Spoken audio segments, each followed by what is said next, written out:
Zaman hayırlı olsun sevgili seyirciler. Hoş buluştuk. GRT kanalında Gagauzya Gün-Günden programması. Bugün de sizi selamlar. Hem isterim söyleme, hem meraklı, hem yalpak, sıcak bir lafımız bugün de stüdyamızda geçecek.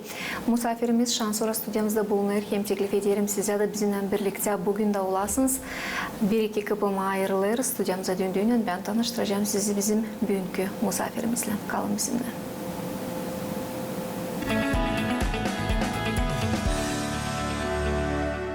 Sevgili seyirciler, Hidrles ayın 11'inde kendi 90. yaş dönümünün nişanlayıcıydı. Gagauzya'nın anılmış araştırıcısı, historia uğrunda, historia bilgilerinde doktor, yazıcı, pedagog Nikolay Tufar. Sanırım hani çoğunuz vardır işittiğiniz bu adı. Hem ben gururum onunla hani Nikolay Tufar sıkça daima gelirdi bizim stüdyalarımıza, katılardı programlarımızda. Hem bizim de kısmetimiz oldu onunla tanışma nice öğreticiyle, nice araştırıcıyla, hem nice bir insanla. Bu güzel olaya bağlı bugünlerde Komrat Devlet Üniversitesi'nde geçti. Onun toplu yaratmaların, seçim yaratmalarının prezentasyası. Hem ben isterim bir açıklama. Hani bugün biz onu anacağız. Onun karısından Людмила Туфар бьет студиямызда. Людмила Николаевна, я благодарю вас за то, что вы нашли время. Хотелось бы сегодня еще раз вспомнить о нем. Я знаю, что вам тяжело говорить, но тем не менее человек, который столько сил и столько сделал для Гагаузии, для гагаузского народа, для гагаузского языка, для науки, сегодня я думаю, что стоит, и он заслуживает того, чтобы мы еще раз о нем говорили. Каким он был человек. Да, спасибо большое за приглашение. На самом деле для него очень важно было бы сегодня увидеть вот этот труд. Потому что он всегда с трепетом относился к изданию.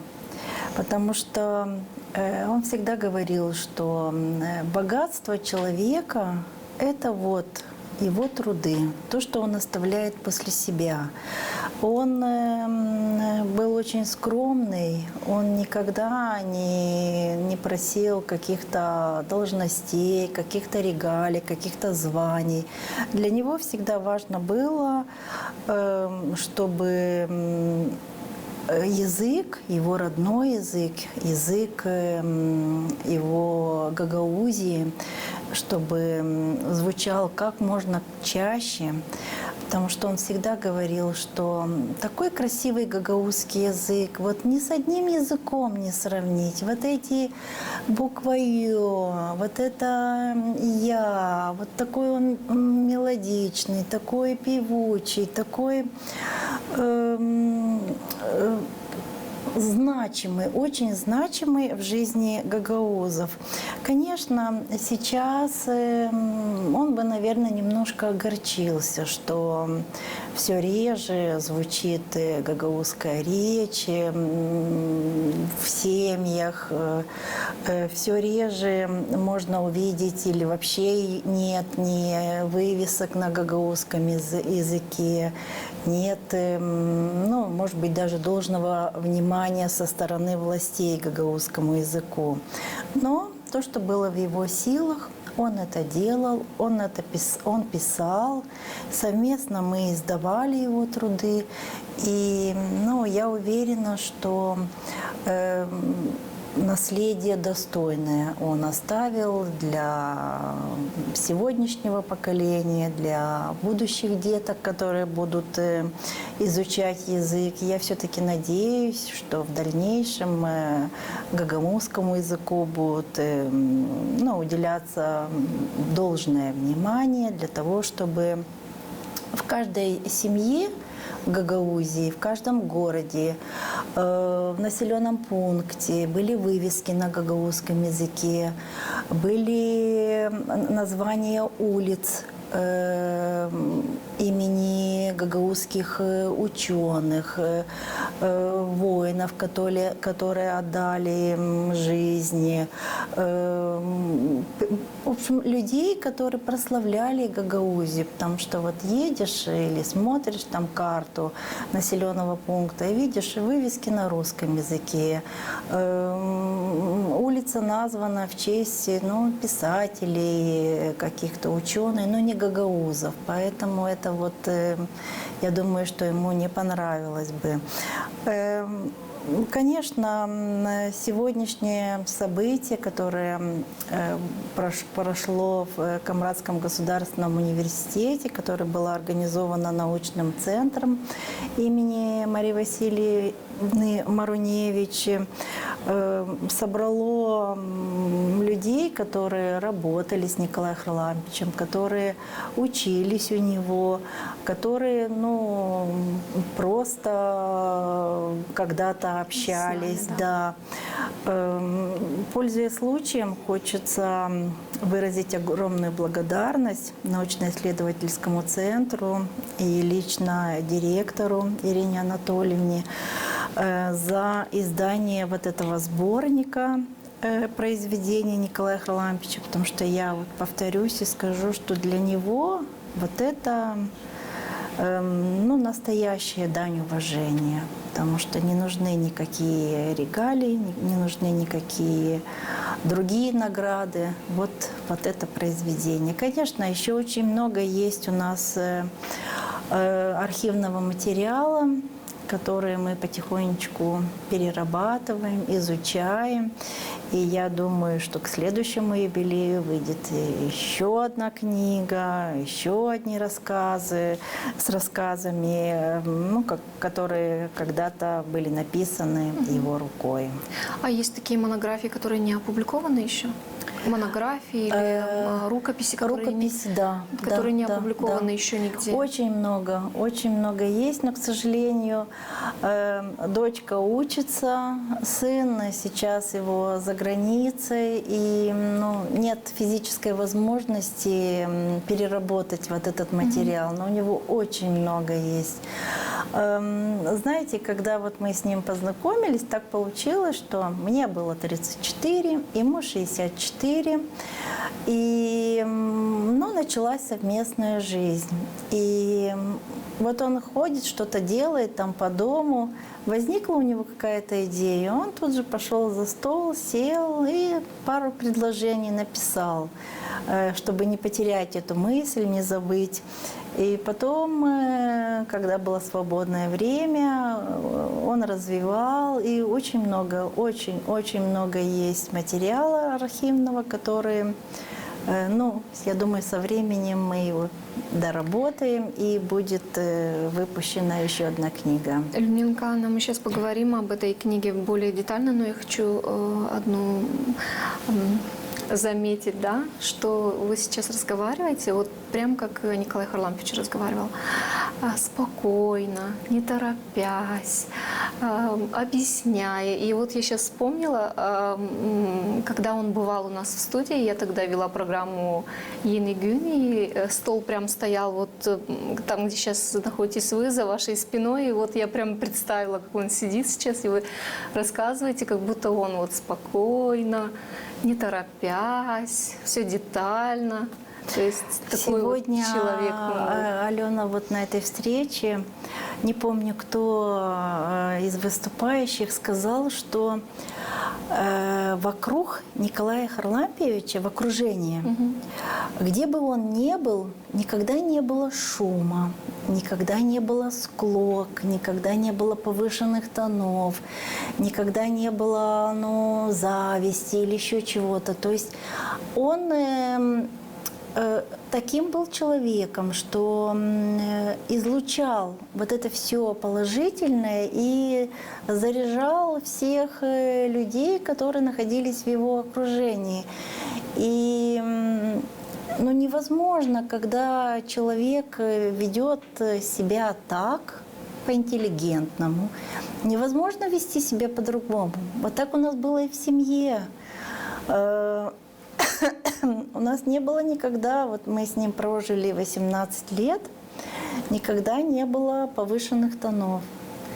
Никогда не было, чтобы он повысил тон на ребенка или отругал ее. В лучшем случае он мог сказать: Надюша, перестань баловаться, потому что я сейчас разрешу маме тебя наказать. То есть он всегда говорил, что нужно воспитывать детей своим примером. Ведь если ты ребенку будешь говорить там, как держать вилку, как общаться, как говорить по телефону, там, как выступать, а сам при этом ругаешься там, или неправильно держишь вилку за столом или ложку, обсуждаешь других. Ведь ребенок впитает то нехорошее, а не то, чему ты его учишь. И вы знаете, вот когда появилась дочка, я очень переживала, как будет все происходить, как это же очень сложно. А оказалось, все настолько просто. Он очень много обязанностей взял на себя. Он следил, чтобы нормальная температура воды была при купании, чтобы вся посуда была стерильная. Он один расскажу случай. Я ему предложила: давай купим стиральную машину, автомат. Тогда вышли только, чтобы вещи стирать. Сколько стоит? Ну, я ему назвала цену. О, нет, я лучше буду сам стирать. И вот он год и 2 месяца, он все пеленки, ползунки, все стирал сам, потому что хотел, чтобы все было стерильно, чтобы все было чисто. И ребенок у нас практически не болел. Надюша никогда не лежала в больнице, никогда ей не ставили капельницы, как другим детям. Он всегда проверял температуру, какая на улице, как ее одеть, как кормить, как купать. То есть он был замечательным отцом. И вот я благодарна Богу, что вот у меня есть ребенок такой же замечательный, правильно воспитанный. И у него еще есть 2 сына, с которым один из которых в хороших отношениях, мы поддерживаем, мы семья. И вот Николай Харламович всегда говорил: вы семья, и вы должны всегда помогать друг другу, должны быть близки, должны выручать друг друга. То есть рядом с таким человеком невозможно быть плохим. Ну, невозможно, ну, не дано быть. И вот так было и в университете, когда он работал, и дома. Вот студенты тоже сегодня выступали и говорили, что это преподаватель, который никогда не читал лекции или семинарские занятия, вел сидя. Он всегда стоя, он всегда был, пусть недорого, но аккуратно одет, всегда костюм, всегда поставленная речь, всегда на «вы». Он со всех соседей называл по имени-отчеству, всех друзей по имени-отчеству. То есть вот таким человеком он был. Мы знаем, что его сын пошел по стопам отца. То есть тоже научной деятельностью занялся, и отец поддерживал его в этом. Да, Николай Харламович всегда говорил, что в жизни так положено, чтобы дети переросли своих родителей. Когда в 93-м году Николай закончил школу, отец, конечно, хотел, чтобы он пошел по стопам, стал же тоже историком. И как раз в том году первая группа детей из Гагаузии была направлена на учебу в Турцию. Да. И вот Николай Харламович сопровождал этих детей. Но так получилось, что не было специальности история. И Николай поступил в Анкарийский университет, турецкая филология специальность была. Но он дал папе слово: папа, я диссертацию, окончу вуз, защищу диссертацию и буду доктором наук. Папа, конечно, был очень рад, но с 14 лет Николай занимался компьютерами. Для него это было, ну, вначале хобби, а потом он помешан был. Как раз тогда только появлялись. И так получилось, что он, закончив университет, отучился в аспирантуре, защитил диссертацию. Он доктор турецкой филологии, но работает программистом. Поэтому вот... Но колоссальную помощь, конечно, Николай оказывал при издании последних работ Николая Харлампиевича. Вот папа набирал, отправляли ему, он проверял, потом мы по скайпу смотрели вот на такой-то страничке, такой-то абзац, вот это слово неправильно. Я все быстренько исправляла. И вот таким образом мы издавали его произведения. И вот таким образом Николай имеет непосредственное отношение к выпуску. Да. Людмила Николаевна, возвращаемся к данному изданию. «Сечмя и Ратмалар» – избранные произведения. Здесь есть некоторые произведения прямо целиком взяты из творчества Николая Харлампиевича. Сложно ли было выбирать, и какие произведения было отдано предпочтение, когда составляли, вернее, когда продумывали, что войдет в этот сборник? Ну, сложностей не было. В том плане, что мы хотели, ну, чтобы из каждого этапа что-то вошло. Вот его диссертация, на основании которой вышла книга «Бойцы подполья». И первая монография, которая вышла на гагаузском языке, была выпущена Николаем Харлампиевичем. Конечно, это, потому что это значимое событие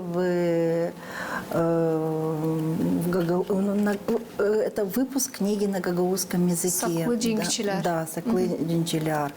Потом, ну, немаловажная работа его «Камрадская республика», 1906 год, где он совместно со сыном, с Николаем, посещали различные архивы.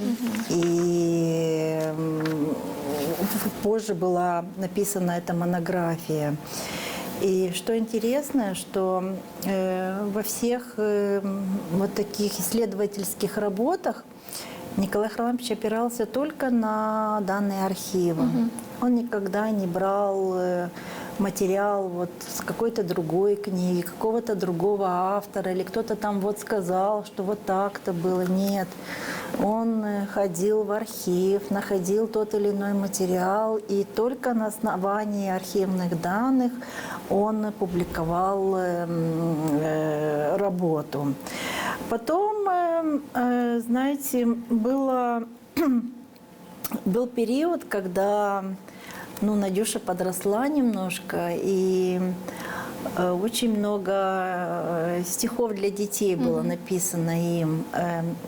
И тут я тоже опять хочу сказать, что он делал все возможное, чтобы детям было проще изучать язык.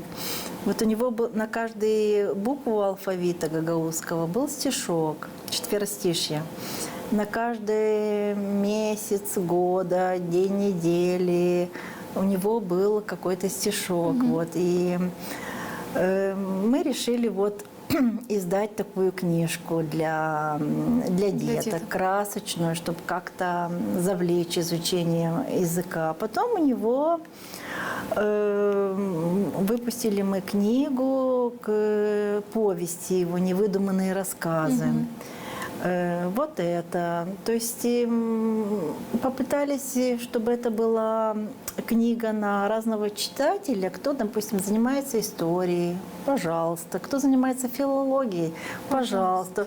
Кто там хочет своим деткам почитать, привлечь любовь к языку родному, пожалуйста. То есть на большой круг читателя вот рассчитана эта книга, это во-первых. Ну и во-вторых, все в одном месте. Вот я говорила с работниками научного центра, будет эта книга и в электронном варианте, то есть доступно можно будет, дают ребенку в школе задание, там, сочинение там написать про героя войны или сочинение про время года. Вот тебе заходишь на сайт, открываешь книжку и ищешь материал, который тебя интересует. Но еще раз хочу заметить, что сюда далеко не все, Да. не все труды вошли Николая Харламовича, поэтому вы сказали, что на следующий юбилей мы, конечно же, будем ждать, Да. потому что все-таки рукописи они не должны лежать, а они должны быть изданы. И я думаю, что он был бы рад этому очень. Да, он так и хотел, он так и хотел. И мы в последние годы его жизни были его руками, глазами, ушами, мы все слышали. Вот то, что здесь, он все набирал сам. У него был ноутбук, сын ему купил, научили его пользоваться, и вот он сам все набирал, и все от его руки набрано. Да, поэтому будем, время еще очень много впереди, поэтому будем делать, издавать, писать. А что было самое сложное при написании этой книги? Были ли сложности? Или все легко и быстро прошло? Знаете, как-то все легко. Конечно, были, может быть, какие-то моменты, где-то что-то переставить местами, где-то какие-то ошибочки вот такие. Находились, да. Но в целом нет. Я говорю, что благодаря слаженной работе, благодаря опыту научного центра имени Марии Васильевны Маруневич в издании вот таких книг практически не было никаких трудностей. Мы работали вот с Кристиной Сафонжи на телефоне, какой материал нужен, я приносила, сканировали. То есть трудностей никаких не было. Людмила Николаевна, сегодня в ходе презентации было замечено и отмечено, что Николай Харлампиевич всегда стремился и сохранял вулканежский диалект. Он никогда не стремился писать и подстраивать свои тексты под чедрлонский или камрадский более литературный диалект. Он всегда считал, что это является изюминкой и богатством его языка. Да, это на 100% так. Вы знаете, почему он много писал? Чтобы как можно больше произведений вышло на вулканежском диалекте. Я даже помню, когда мы уже начали издавать его стихи, прозу, многие спрашивали, а вы на каком языке, Николай Харламович, пишете? Он всегда отвечал, как на каком? На гагаузском, на русском достаточно людей, которые пишут. Надо вот писать на своем родном языке, потому что в те годы было это сейчас, вот как-то больше уже появилось и поэтов, и писателей, которые издают на гагаузском. А так в основном вот в те годы все было на русском. Даже наши гагаузы, писатели, поэты, все писали, особенно после того, когда язык был переведен на латинскую графику. Ведь, хотя он очень быстро перестроился и начал писать на латинской графике, и всегда говорил, мы гагаузы, мы должны писать на своем родном языке. Если мы не будем писать, так да что говорить о других. Людмила Николаевна, я благодарю вас за то, что вы приняли участие в нашей сегодняшней программе. Пожелать вам успехов и те планы, которые вы сейчас озвучили, на следующий юбилей мы будем ждать с нетерпением. Да, вам спасибо большое за то, что вы помните за то, что уделяете внимание ему как личности колоссальной, гениальной. Пользуясь случаем, хотелось еще поблагодарить Прени Марию муниципе Камрад, муниципальный совет. Николаю Харламовичу было посмертно присвоено звание почетный гражданин муниципе Камрад. Да. Поэтому большая благодарность и им. Но наряду с теми регалиями, которые у него есть, почетный гражданин Гагаузии, заслуженный педагог Гагаузии, вот появилась еще к этому юбилею еще одна регалия. Вам тоже удачи, да, и всего доброго. Спасибо, Людмила Николаевна. Saygılı seyirciler, ben tabii ki aklınıza getirelim. Hani bugün stüdyamızda bulundu. Nikolay Harlampyevich Tufar'ın eşi Людмила Tufar. Bu ay Nikolay Harlampyevich nişanlıcıydı. Kendi 90. yılına güç aramızda ben bulunmuyor ama o her zaman bizim akıllarımızda, hem yüreklerimizde, hem tibüle kağıtlarda onun yaratmaları, onun hizmeti her zaman yaşayacak. Size derim sağ olasınız. Hani bizimle birlikteydiniz. Kalın sağlıcakla. Gelen buluşmalardan KRT kanalında.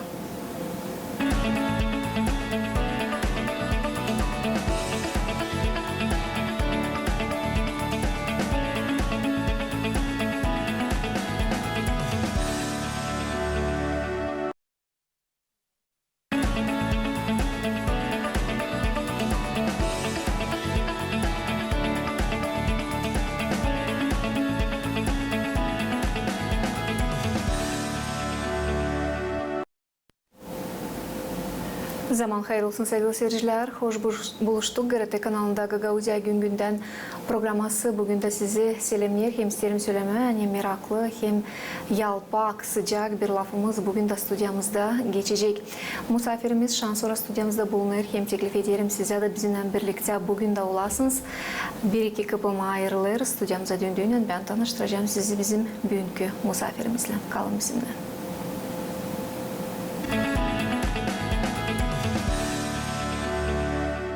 Sevgili seyirciler, Hidrles ayın 11'inde kendi 90. yaş dönümünün nişanlayıcıydı. Gagauzya'nın anılmış araştırıcısı, historia uğrunda, historia bilgilerinde doktor, yazıcı, pedagog Nikolay Tufar. Sanırım hani çoğunuz vardır işittiğiniz bu adı. Hem ben gururum onunla hani Nikolay Tufar sıkça daima gelirdi bizim stüdyalarımıza, katılardı programlarımızda. Hem bizim de kısmetimiz oldu onunla tanışma nice öğreticiyle, nice araştırıcıyla, hem nice bir insanla. Bu güzel olaya bağlı bugünlerde Komrat Devlet Üniversitesi'nde geçti.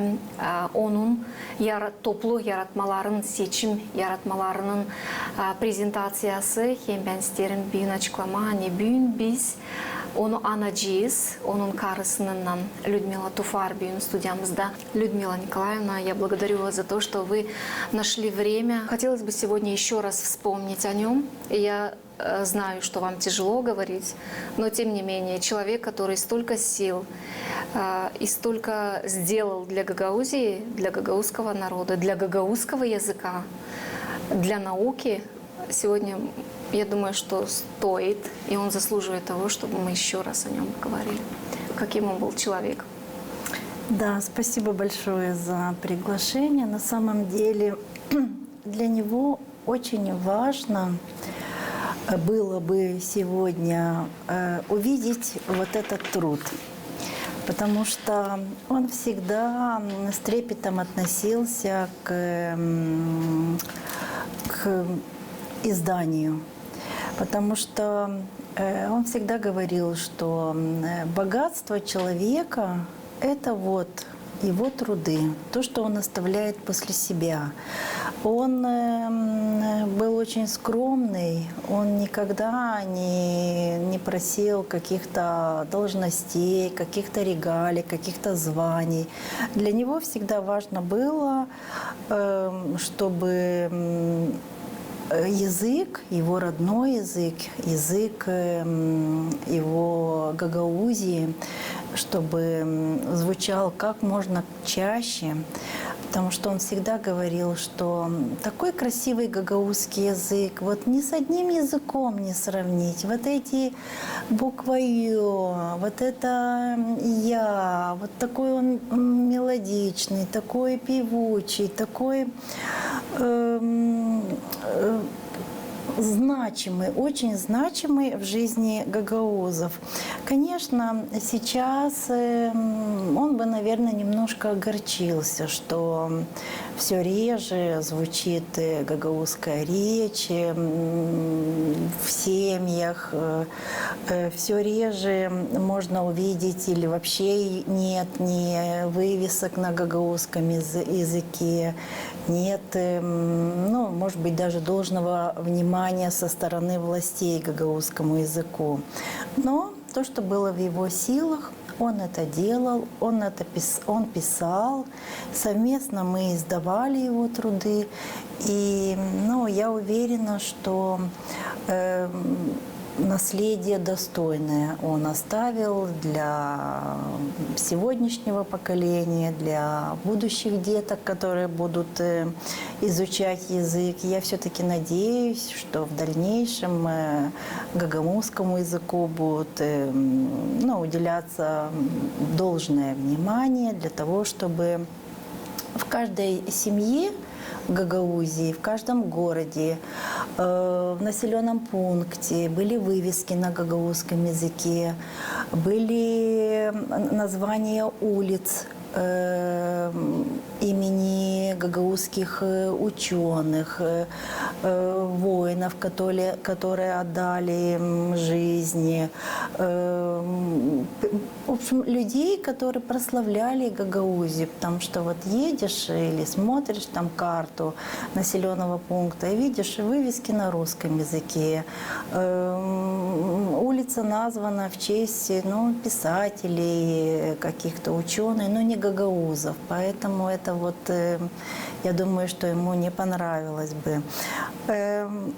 Конечно, сегодняшнее событие, которое прошло в Камрадском государственном университете, которое было организовано научным центром имени Марии Васильевны Маруневич, собрало людей, которые работали с Николаем Харлампичем, которые учились у него, которые просто когда-то общались. Да.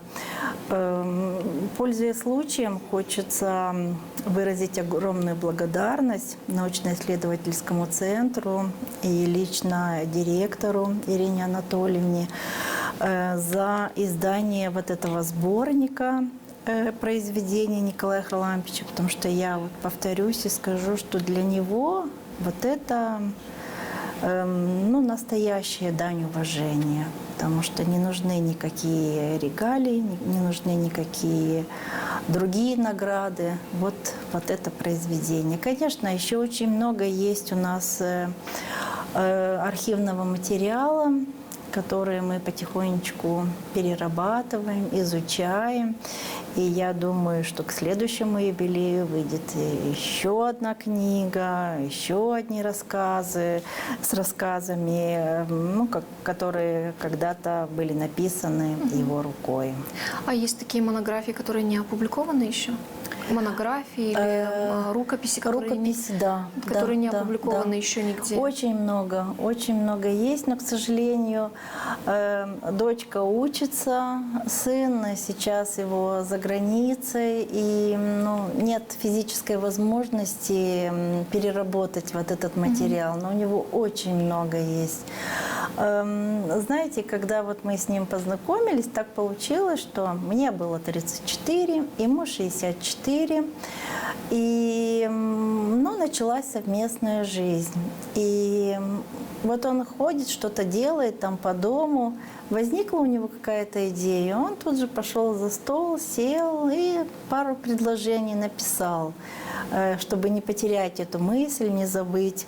И потом, когда было свободное время, он развивал, и очень много есть материала архивного, который Ну, я думаю, со временем мы его доработаем, и будет выпущена еще одна книга. Людмилка, мы сейчас поговорим об этой книге более детально, но я хочу одну заметить, да, что вы сейчас разговариваете, вот прям как Николай Харлампич разговаривал, спокойно, не торопясь, объясняя. И вот я сейчас вспомнила, когда он бывал у нас в студии, я тогда вела программу «Йен и Гюн», и стол прям стоял вот там, где сейчас находитесь вы, за вашей спиной, и вот я прям представила, как он сидит сейчас, и вы рассказываете, как будто он вот спокойно, не торопясь, все детально.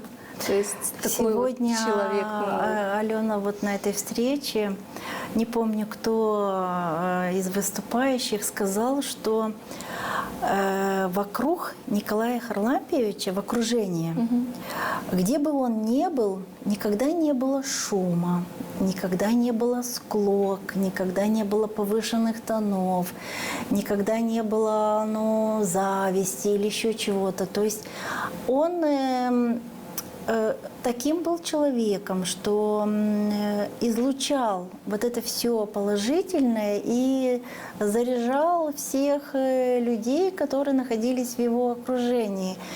И невозможно, когда человек ведет себя так, по-интеллигентному, невозможно вести себя по-другому. Вот так у нас было и в семье.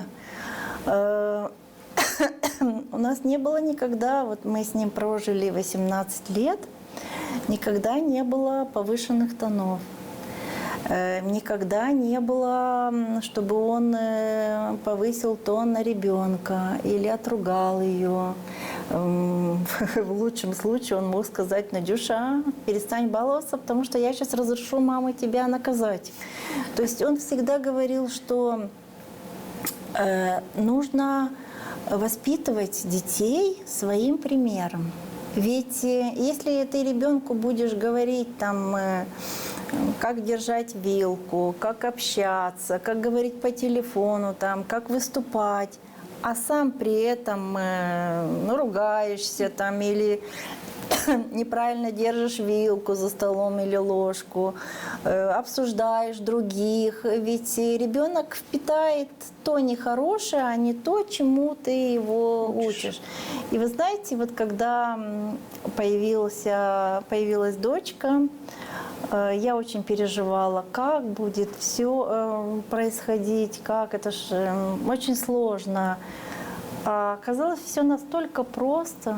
Он очень много обязанностей взял на себя. Он следил, чтобы нормальная температура воды была при купании, чтобы вся посуда была стерильная. Он один расскажу случай.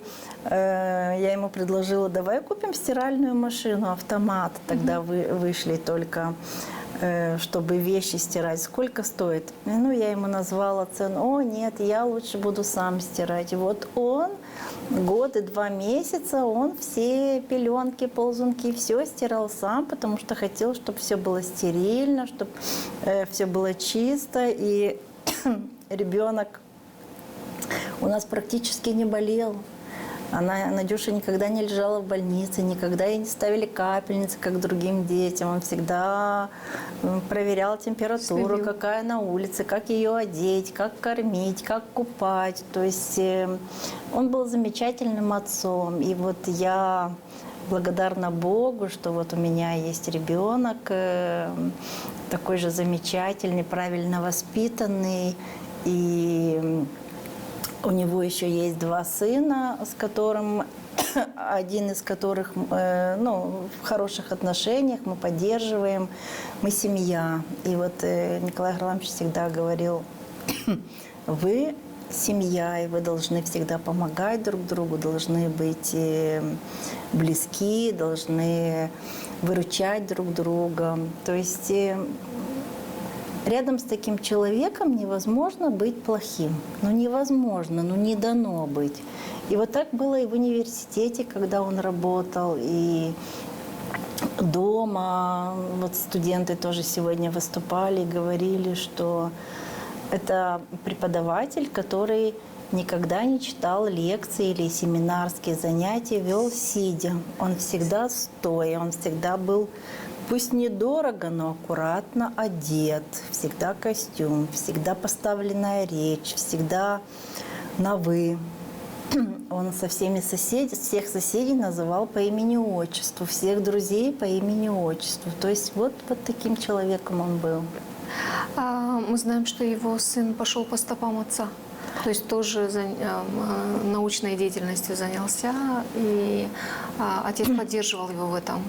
Да, Николай Харламович всегда говорил, что в жизни так положено, чтобы дети переросли своих родителей. Когда в 1993 году Николай закончил школу, отец, конечно, хотел, чтобы он пошел по стопам, стал же тоже историком. И как раз в том году первая группа детей из Гагаузии была направлена на учебу в Турцию. Да. И вот Николай Харламович сопровождал этих детей. Но так получилось, что не было специальности история. И Николай поступил в Анкарийский университет, турецкая филология специальность была. Но он дал папе слово: папа, я диссертацию, окончу вуз, защищу диссертацию и буду доктором наук. Папа, конечно, был очень рад, но с 14 лет Николай занимался компьютерами. Для него это было, вначале хобби, а потом он помешан был. Как раз тогда только появлялись. И так получилось, что он, закончив университет, отучился в аспирантуре, защитил диссертацию, он доктор турецкой филологии, но работает программистом. Поэтому Но колоссальную помощь, конечно, Николай оказывал при издании последних работ Николая Харламовича. Папа набирал, отправляли ему, он проверял, потом мы по скайпу смотрели на такой-то страничке, такой-то абзац, вот это слово неправильно. Я все быстренько исправляла. И таким образом мы издавали его произведения. И вот таким образом Николай имеет непосредственное отношение к выпуску. Да. Людмила Николаевна, возвращаемся к данному изданию «Сечмя и Ратмалар. Избранные произведения». Здесь есть некоторые произведения прямо целиком взяты из творчества Николая Харлампиевича. Сложно ли было выбирать, и какие произведения было отдано предпочтение, когда составляли, когда продумывали, что войдет в этот сборник? Сложностей не было. В том плане, что мы хотели, чтобы из каждого этапа что-то вошло. Вот его диссертация, на основании которой вышла книга «Бойцы подполья». И первая монография, которая вышла на гагаузском языке, была выпущена Николаем Харлампиевичем. Конечно, потому что это значимое событие это выпуск книги на гагаузском языке. Саклы Джингчиляр. Да, Саклы Джингчиляр. Потом, немаловажная работа его «Камрадская республика», 1906 год, где он совместно со сыном, с Николаем, посещали различные архивы. И позже была написана эта монография. И что интересно, что во всех таких исследовательских работах Николай Харлампиевич опирался только на данные архива. Он никогда не брал материал вот с какой-то другой книги, какого-то другого автора, или кто-то там вот сказал, что вот так-то было. Нет. Он ходил в архив, находил тот или иной материал, и только на основании архивных данных он публиковал работу.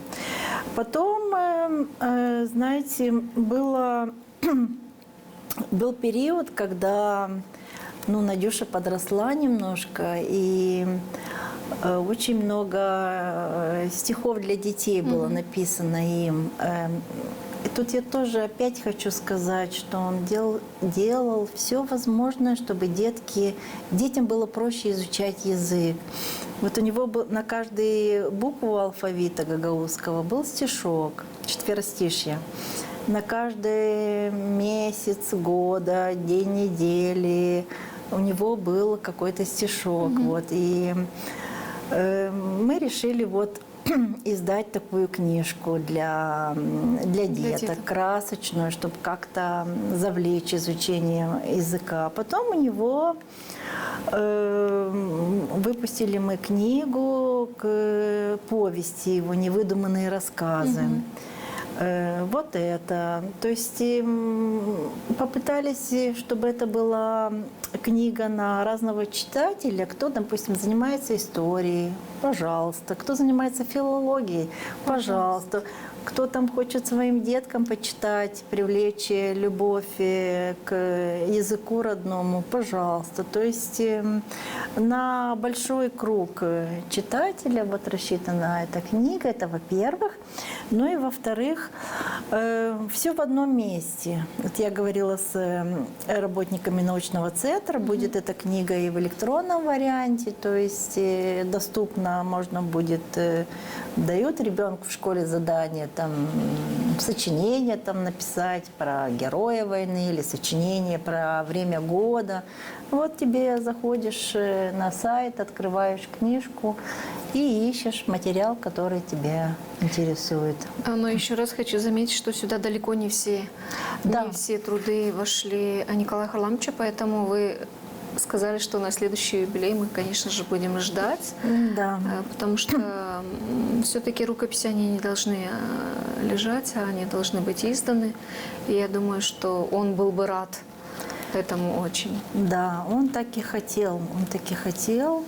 И мы в последние годы его жизни были его руками, глазами, ушами, мы все слышали. Вот то, что здесь, он все набирал сам.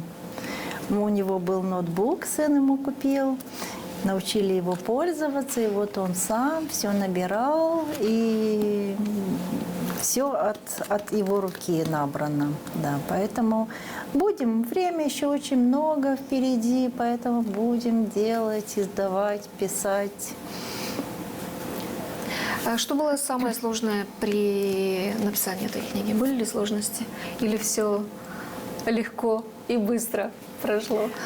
Знаете, как-то все легко. Конечно, были, может быть, какие-то моменты, где-то что-то переставить местами, где-то какие-то ошибочки вот такие. Но в целом нет. Я говорю, что благодаря слаженной работе, благодаря опыту научного центра имени Марии Васильевны Маруневич в издании вот таких книг практически не было никаких трудностей. Мы работали с Кристиной Сапунжи на телефоне, какой материал нужен, я приносила, сканировали.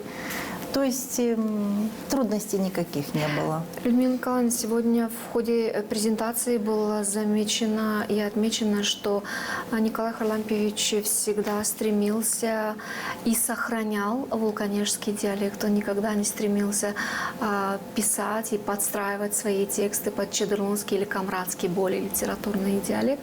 Он всегда считал, что это является изюминкой и богатством его языка. Да, это на 100% так. Вы знаете, почему он много писал? чтобы как можно больше произведений вышло на вулканежском диалекте. Я даже помню, когда мы уже начали издавать его стихи и прозу, многие спрашивали: а вы на каком языке, Николай Харламович, пишете? Он всегда отвечал: как на каком? На гагаузском, на русском достаточно людей, которые пишут. Надо вот писать на своем родном языке, потому что в те годы было это. Сейчас вот как-то больше уже появилось и поэтов, и писателей, которые издают на гагаузском. А так в основном вот в те годы все было на русском. Даже наши гагаузы, писатели, поэты, все писали, особенно после того, когда язык был переведен на латинскую графику. Ведь, хотя он очень быстро перестроился и начал писать на латинской графике, и всегда говорил: мы, гагаузы, мы должны писать на своем родном языке. Если мы не будем писать, так да что говорить о других. Людмила Николаевна, я благодарю вас за то, что вы приняли участие в нашей сегодняшней программе. Пожелать вам успехов и те планы, которые вы сейчас озвучили, на следующий юбилей мы будем ждать с нетерпением. Да, вам спасибо большое за то, что вы помните, за то, что уделяете внимание ему как личности колоссальной, гениальной. Пользуясь случаем, хотелось еще поблагодарить Марию Муниципекомрат, муниципальный совет. Николаю Харламовичу было посмертно присвоено звание почетный гражданин Муниципекомрат. Да. Поэтому большая благодарность и им. Но наряду с теми регалиями, которые у него есть, почетный гражданин Гагаузии, заслуженный педагог Гагаузии, вот появилась еще к этому юбилею еще одна регалия. Вам тоже удачи, да, и всего доброго. Спасибо, Людмила Николаевна. Saygılı seyirciler, ben tabii ki aklınıza getirelim. Hani bugün stüdyomuzda bulundu Nikolay Harlampiyevich Tufar'ın eşi Людмила Туфар. Bu ay Nikolay Harlampiyevich nişanlıcıydı. Kendi 90. yılına güç aramızda ben bulunmuyor ama o her zaman bizim akıllarımızda, hem yüreklerimizde, hem tibüle kağıtlarda onun yaratmaları, onun hizmeti her zaman yaşayacak. Size derim sağ olasınız. Hani bizimle birlikteydiniz. Kalın sağlıcakla, gelen buluşmalara KRT kanalında.